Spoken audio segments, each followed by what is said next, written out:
Today we will talk about ethics, corporate social responsibility, and sustainability. This chapter focuses on understanding and addressing ethical issues in international business. It emphasizes the importance of anticipating ethical problems and taking the right actions. Ethical dilemmas often arise due to varying economic development, regulations, and traditions across nations.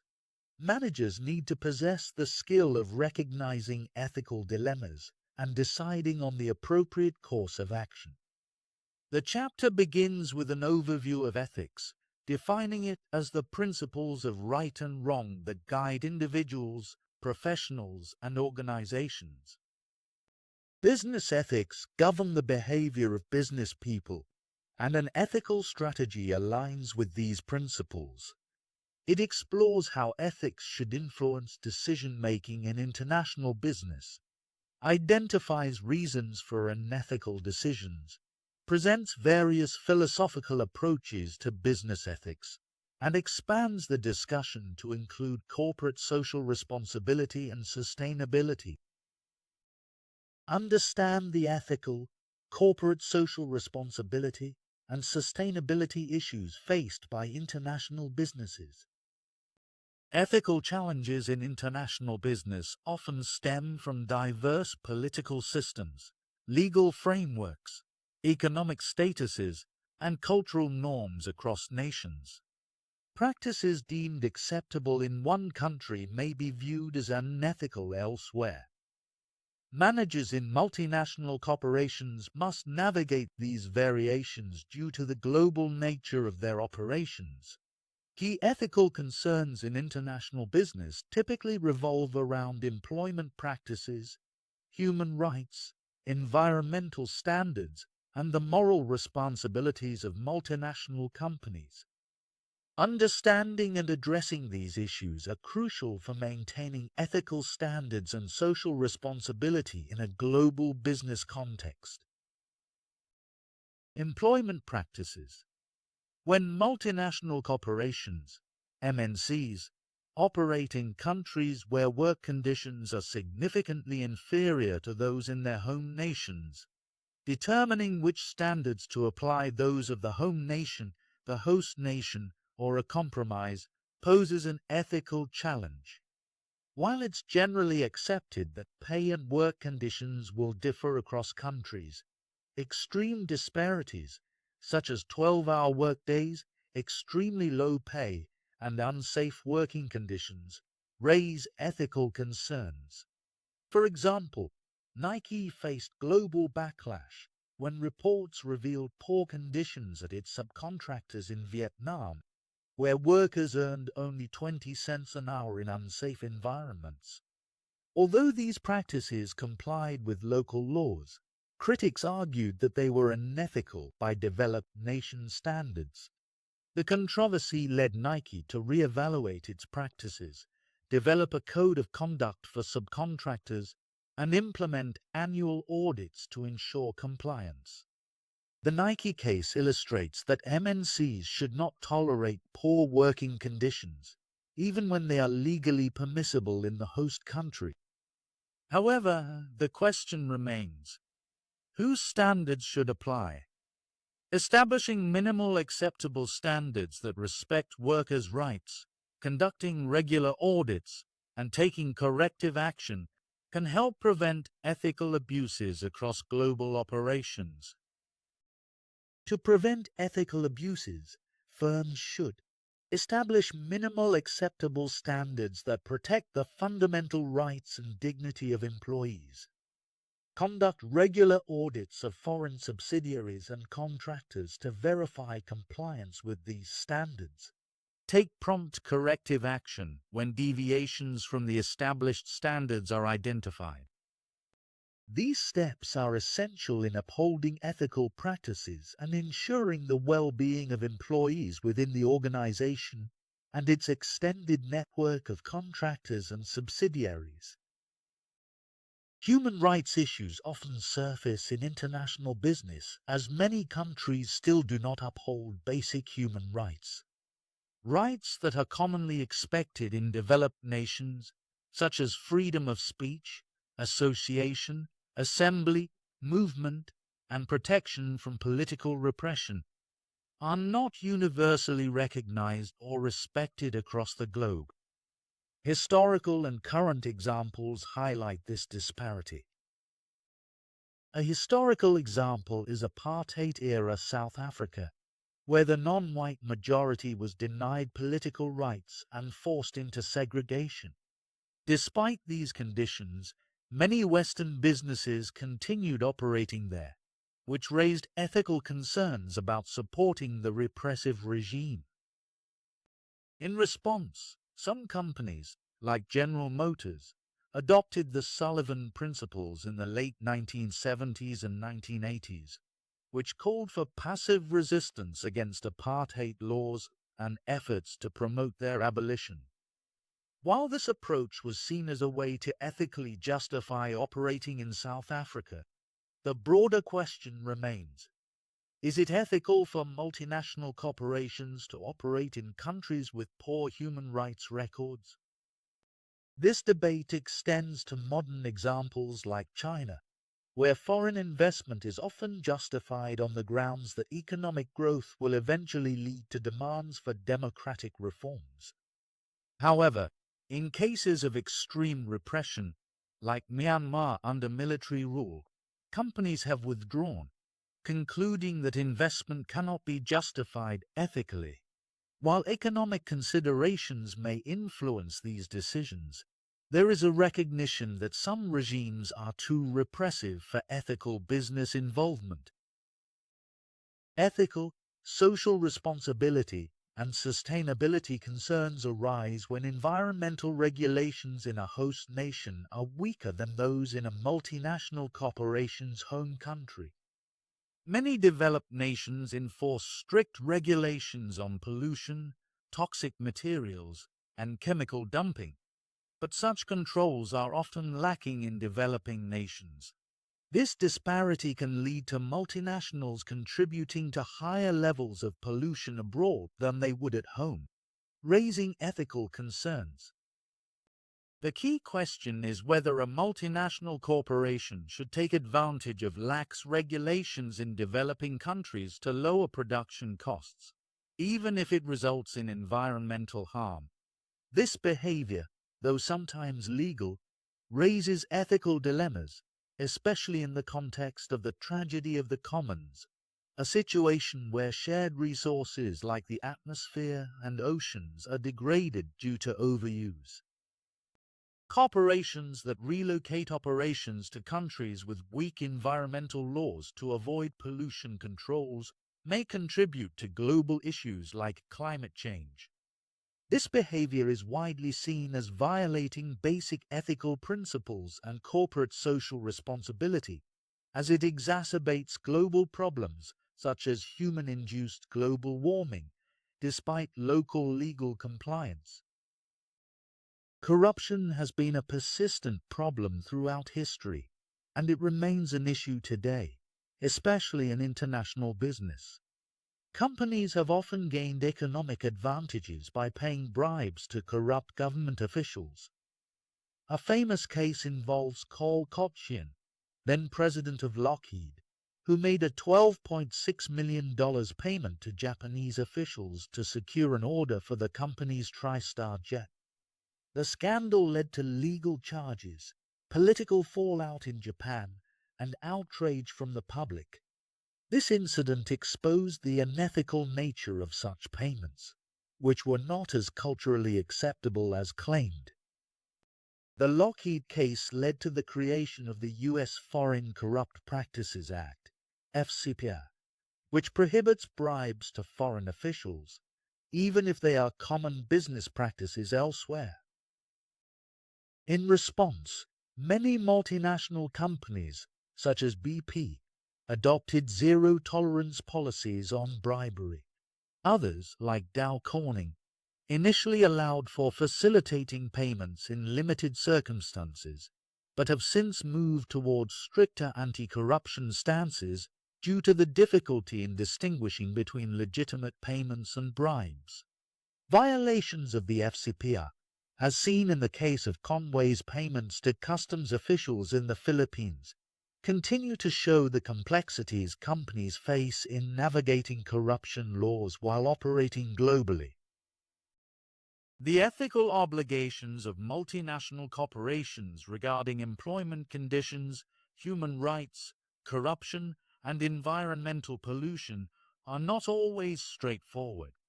While marketplace pressures from customers and stakeholders push for transparency in ethical decision-making, there is no global consensus on what constitutes ethical behavior.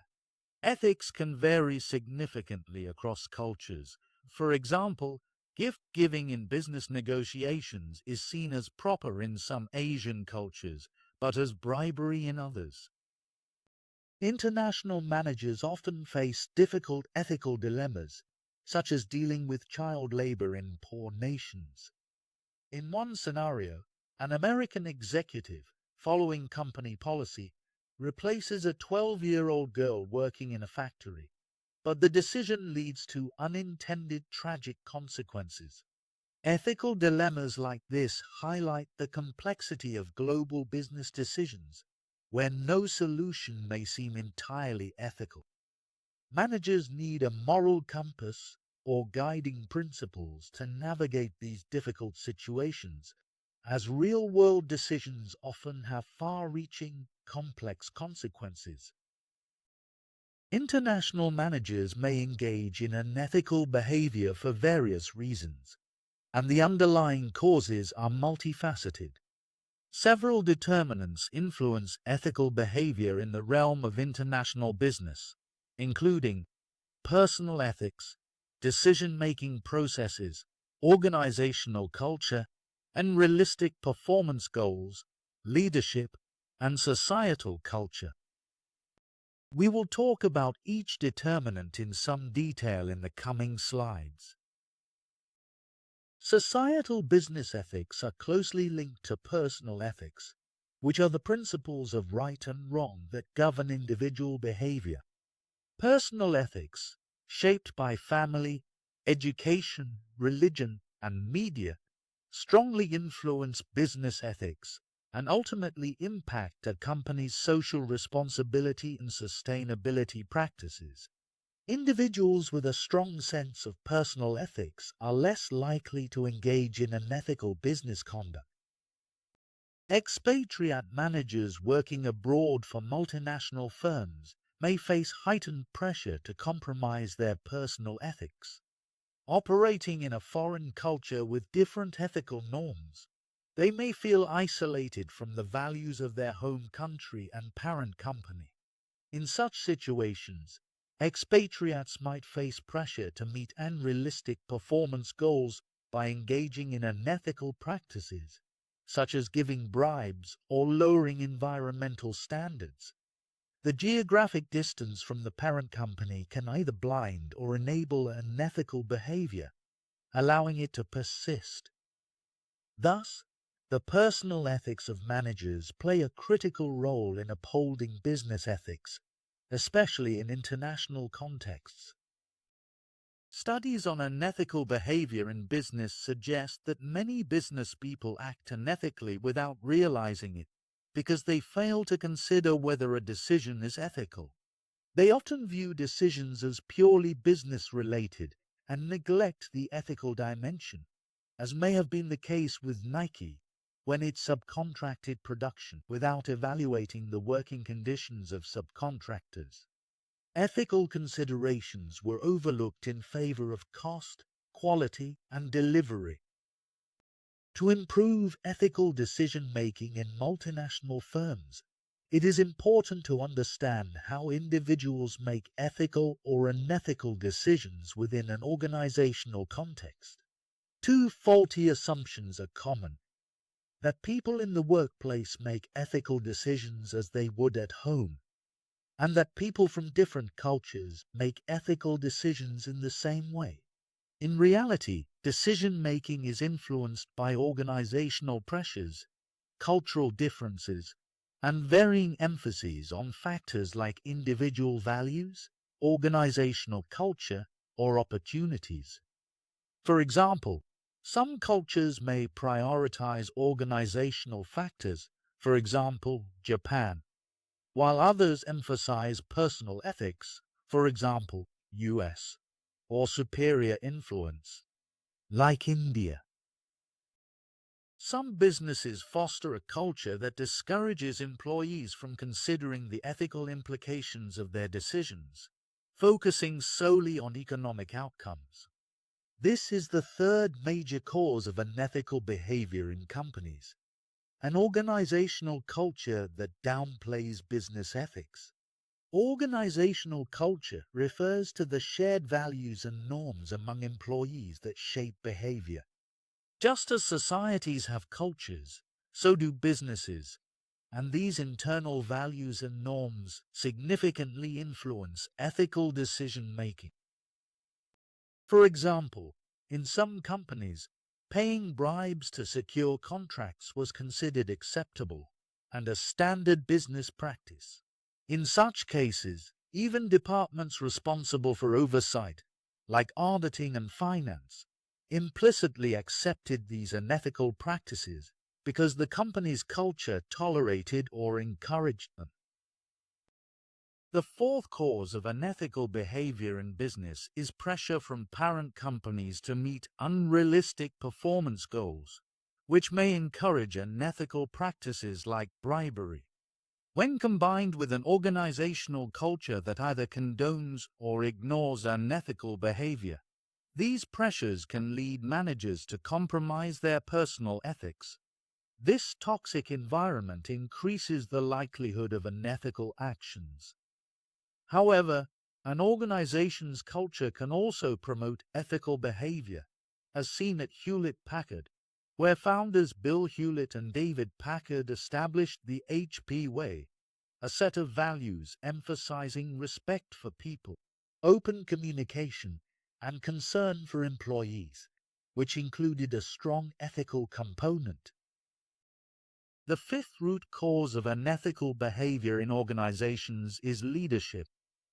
Leaders play a crucial role in establishing the culture of a company by setting examples, rules, and guidelines that influence employees' behavior. Employees tend to mirror the mindset and ethical standards of their leaders. If leaders act unethically or fail to discourage unethical practices, employees are likely to follow suit. For instance, at Daimler, leaders seemingly did little to discourage corrupt practices, potentially fostering an environment where such behavior was tolerated or even encouraged. Societal culture significantly influences the ethical behavior of individuals and organizations. A study of 2,700 firms across 24 countries revealed that ethical policies vary considerably depending on the country of headquarters. Firms in cultures that value individualism and have low uncertainty avoidance tend to prioritize ethical behavior more than those in cultures characterized by high masculinity and power distance. For example, companies in Russia, where corruption is prevalent and masculinity and power distance are high, are more likely to engage in unethical practices compared to firms based in Scandinavian countries, which emphasize ethical. The economist Milton Friedman's assertion that the primary social responsibility of a business is to maximize profits within the bounds of the law is often cited as a straw man argument by business ethics scholars. While Friedman emphasizes the importance of profitability for shareholders and rejects the notion of businesses engaging in social expenditures beyond legal requirements, he contends that firms should operate ethically without deception or fraud. Critics argue that Friedman's stance falters when applied to international business, where ethical standards may vary across countries. For example, while child labor might be legal and profitable in some regions, it is widely considered immoral. Similarly, pollution control expenses may impact profits. but ethical considerations suggest that polluting the environment is unacceptable both locally and globally. Another straw man argument discussed is cultural relativism, which posits that ethics are culturally determined, advocating for firms to adopt the ethics of the cultures in which they operate. While some argue for residual value in this approach due to cultural variations in norms and customs, the extreme stance of cultural relativism, such as endorsing practices like slavery if culturally accepted, is widely rejected. Despite differing norms, there are universal moral principles that transcend cultural boundaries, underscoring the complexity of ethical decision-making in a global context. The righteous moralist argues that multinational corporations should adhere to their home country ethical standards when operating abroad. This view is often held by managers from developed nations, who may encounter challenges when local norms differ significantly. For example, an American bank manager in Italy insisted on accurate profit reporting, unaware that local practices involved underreporting earnings. When confronted with a tax discrepancy, the manager faced a dilemma: uphold home country standards or adapt to local norms to avoid penalties. Critics of this approach argue that while some universal moral principles exist, applying home country standards in foreign contexts may not always be appropriate. For instance, enforcing U.S. minimum wage and working conditions in another country might undermine the benefits of foreign investment. The naive immoralist takes the stance that if other firms in a host country act unethically, a manager can justify similar behavior. A classic example involves an American manager in Colombia who pays off a local drug lord for protection, rationalizing that such payments are acceptable because they are common practice. Critics point out that just because an action is widespread does not make it ethical. For instance, if child labor is prevalent in a country, it does not justify a company's participation in such practices. Furthermore, multinationals have the power to influence and change unethical practices in their host countries. Although some view this as cultural insensitivity, if aligned with global ethical standards, it can be justified as a positive moral action. Okay. Most moral philosophers recognize the importance of both utilitarian and Kantian approaches to business ethics, despite the rise of newer ethical frameworks. Utilitarianism, associated with thinkers like David Hume, Jeremy Bentham, and John Stuart Mill, evaluates the moral worth of actions based on their consequences. It advocates for actions that maximize good and minimize harm, focusing on achieving the greatest good for the greatest number. Businesses often employ tools like cost/benefit analysis rooted in this philosophy. For example, an oil company weighing the economic benefits of drilling in the Alaskan Wildlife Preserve against environmental risks illustrates utilitarian decision-making. However, challenges arise in measuring benefits and harms, and utilitarianism can overlook justice, as decisions benefiting the majority might unjustly harm minorities. Kantian ethics, derived from Immanuel Kant's philosophy, posits that individuals should be treated as ends in themselves, not merely as means to others' goals. This approach emphasizes human dignity and respect, condemning practices like sweatshop labor, which exploit individuals. While contemporary philosophers critique Kantian ethics for lacking emotional considerations, the principle of treating people with respect and dignity remains significant in modern discussions of ethics. Rights theories, originating in the 20th century, uphold the belief that all individuals possess inherent rights transcending national and cultural boundaries. setting a standard for ethical conduct. These rights, such as the right to free speech, take precedence over collective interests, directing managers to avoid actions that contravene them. The Universal Declaration of Human Rights, established in 1948, underscores the universality of human rights, irrespective of cultural backgrounds. Violating rights outlined in the Declaration, like fair working conditions and equal pay, contradicts fundamental human rights that extend beyond borders. Rights theory also emphasizes corresponding obligations. Individuals must uphold the rights of others. In a real-world scenario where European companies disposed of toxic waste in Nigeria, neglecting the safety of workers and residents, rights theorists argue that the responsibility to protect these rights falls on both the Nigerian government and the involved multinational corporations.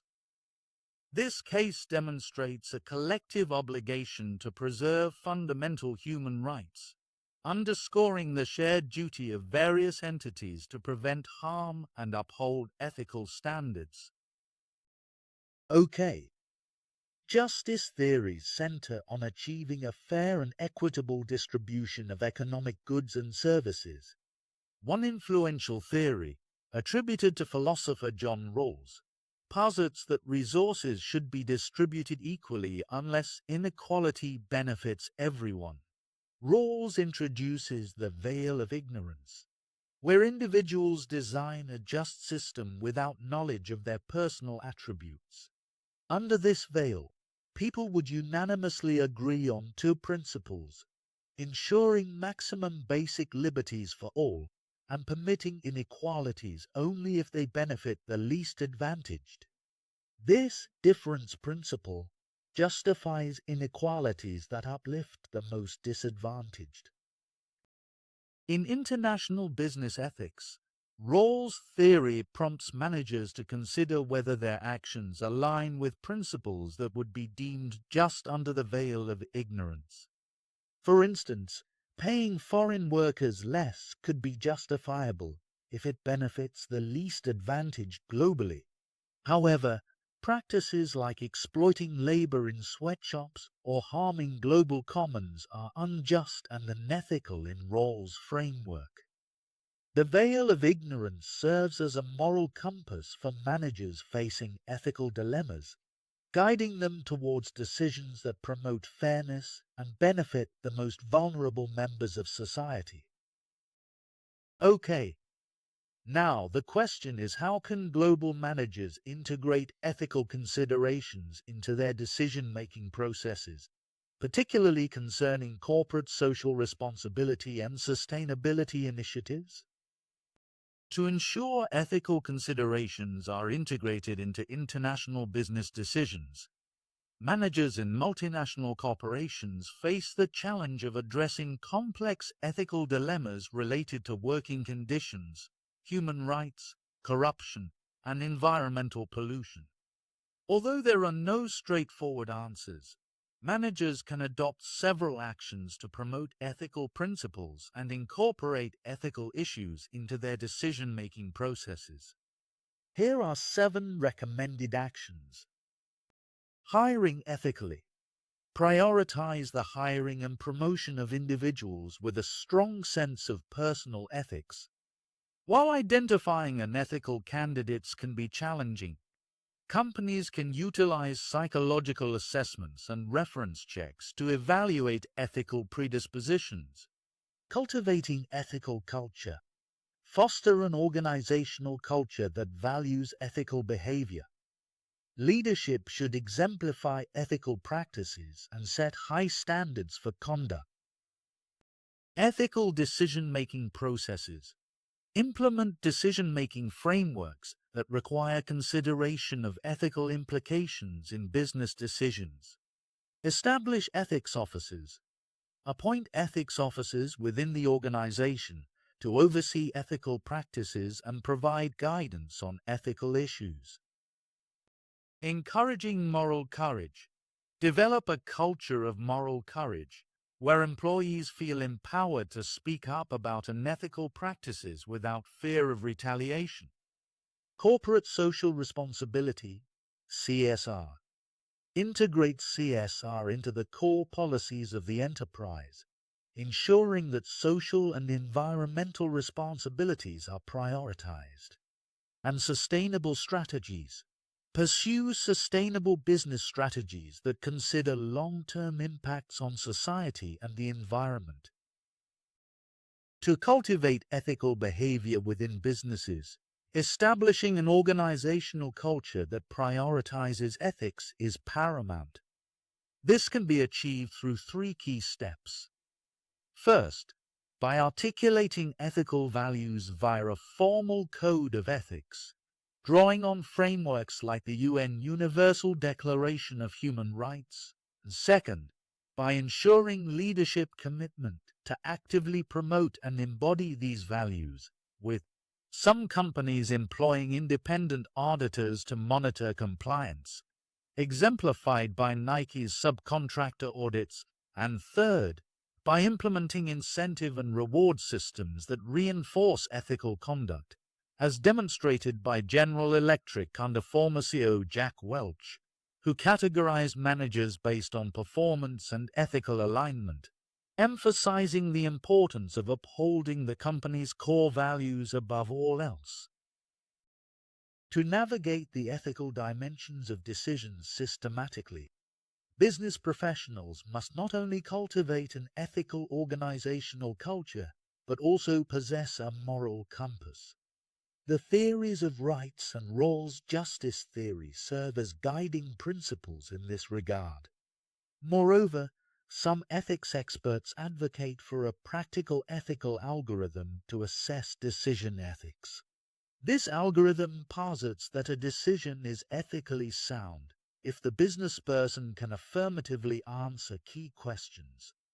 Does the decision align with prevailing organizational values or standards? Would they be comfortable with the decision being made public to all stakeholders? And would individuals in significant personal relationships, such as family, friends, or other business associates, approve of the decision? This structured approach aids in evaluating ethical considerations comprehensively. To address ethical problems effectively, a 5-step process can guide business decision-making. 1. Identify stakeholders. Determine which individuals or groups will be affected by the decision. Stakeholders are divided into internal, employees, shareholders, board members, and external, customers, suppliers, governments, local communities, and others. Each stakeholder has expectations and contributes resources to the company, creating an exchange relationship. 2. Judge ethical implications. Assess whether the proposed decision infringes on any stakeholder's fundamental rights. Managers should consider the ethical entitlements of stakeholders, such as employees' right to workplace safety and customers' right to product information. They can apply Rawls' veil of ignorance to evaluate whether they would support the decision if they were among the affected parties. Decisions should align with established moral principles and corporate ethical guidelines while balancing profitability with ethical considerations. 3.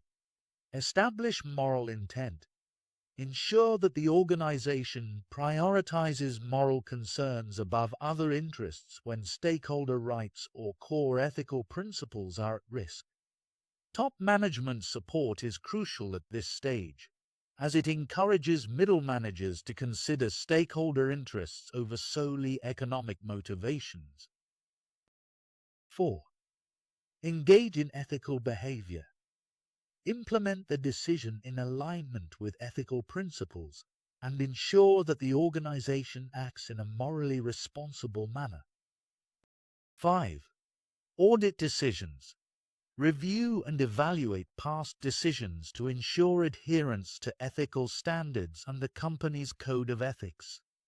This step is vital for identifying areas for improvement and ensuring that ethical considerations are consistently integrated into decision-making processes. The last slide we will talk about is ethics officers. Businesses today are increasingly required to have oversight from ethics officers, individuals of high standing known for upholding legal and ethical standards. These officers oversee the organization's ethics and compliance programs, including assessing needs and risks, developing and distributing codes of ethics, conducting employee training, maintaining confidential services for ethical inquiries, ensuring regulatory compliance, monitoring conduct, addressing violations, and periodically updating codes of ethics. Often serving as internal ombudspersons, ethics officers like those at United Technologies, a multinational with robust ethics practices, handle confidential inquiries, investigate complaints, report findings, and recommend changes. United Technologies' early establishment of an ethics code, business practice offices, and an ombudsperson program since the 1980s has contributed to the creation of a strong, ethical corporate culture within the company. Thank you for watching. If you liked this video, please like and subscribe to channel.